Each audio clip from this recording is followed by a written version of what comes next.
Hi, everyone, and welcome to this week's Monday Memo. Now, continuing on with the value generating assets and value potential of finance theme, um, I'm yet to maybe talk on some of the challenges that present or the difficulties that present when we are trying to deliver value. And two spring to mind. I'll start with the least controversial one, which is as finance professionals, as accountants, we have a bit of an image problem and that perhaps comes up in our asset efficiencies. I've talked about these previously around our engagement assets or social intelligence assets. They're probably not as developed as what they could perhaps be, and some of us have developed them very well in finance. And I was quite encouraged on a recent TEDx talk by David Boyar. So shout out to David Boyar and the team at SQL CFO. I think you guys are doing a great job.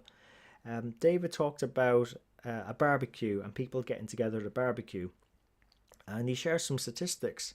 But I had to check those out. I couldn't quite believe it myself, but I did, and the numbers proved out to be true. So what he was saying that when you're at a barbecue and you're the finance professional or the accountant there, and there's people out there that perhaps need help in the business, 4 out of 10 of them won't even bother talking to you.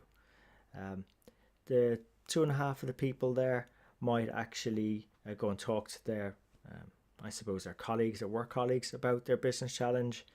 You might have 1.5 people that talk to a friend or family member about it, and it turns out only 1 out of the 10 people there is actually going to talk to you as the finance professional. And this is interesting because the uh, business colleague would probably be able to affect positively their outcome 50-50, which is a coin flip. All right, so not that great. The friend and family member probably impact their outcome positively by a 24% chance. Yet the finance professional has an 83% chance of positively impacting the outcome for the person with the business problem. Yet only 1 out of 10 people are actually actively engaging with the accountant or finance professional. Now, I just find that it's outstanding given that we've so much value to offer. And is it because they think that we're not worth engaging? Is it because perhaps we've not engaged them in the past to show them the true level of our skills, our skill sets? You know, and it's interesting because I do think business owners and entrepreneurs, they have a lot of financial advisors and accountants supporting them because they do get that value. But remember, we work in organizations and a lot of people don't talk that language of business. They don't talk the language of numbers. So they would be just similar to the people at the barbecue, those 10 people there. And they're not going to be that proactive about approaching us. So we need to go and engage with them first. And this is interesting as well because I thought, is it because we're more introverted? And when I looked into that, there was actually a study done that found that 65% of accountants and finance professionals were actually extrovert. So we shouldn't, in theory, be frightened of getting out there. But so it must be something to do with the fact that we like working in our comfort zone, like most human beings, that we prefer sometimes to develop complicated spreadsheets and perhaps hide behind them or a computer terminal, or just fall into bad habits. And therefore, we're limiting ourselves. So we can deliver so much impact if we choose to engage, and we do need to start addressing this image problem. And that calls, in my mind, for a bit of leadership. Leaders to push us outside of our comfort zone. And, I think that's the second area of challenge for us is our leaders. And I'm going to go hard and soft on our leaders, our finance leaders, because I think it's a bit like learning to swim. There's two approaches to learn to swim. One is through instruction. People tell you how to swim, you get a bit of coaching, they ease you into the water, they're there for you every step of the way, good support networks, and you end up swimming in a nice, safe environment, and you slowly develop your swimming assets over time. Then there's the other approach where you're standing by the side of the pool and someone just pushes you in, and you either sink or swim literally. Um, and you're flapping all your arms, and some people might float, some people might sink. But hey ho, that's the learning process, right? So I suppose, what do you think survival rate is best of those approaches? Is it the first one where you get that instruction and support networks and the slow but surely asset development, or the ones where you're just thrown in? I think you probably would agree it's the first one, right? Um, and if you think about our finance leaders, um, in finance in general, we're quite good at the financial analysis, the technical skill sets, the ones we've been trained in over many, many years. And if you think about it, who gets promoted in finance?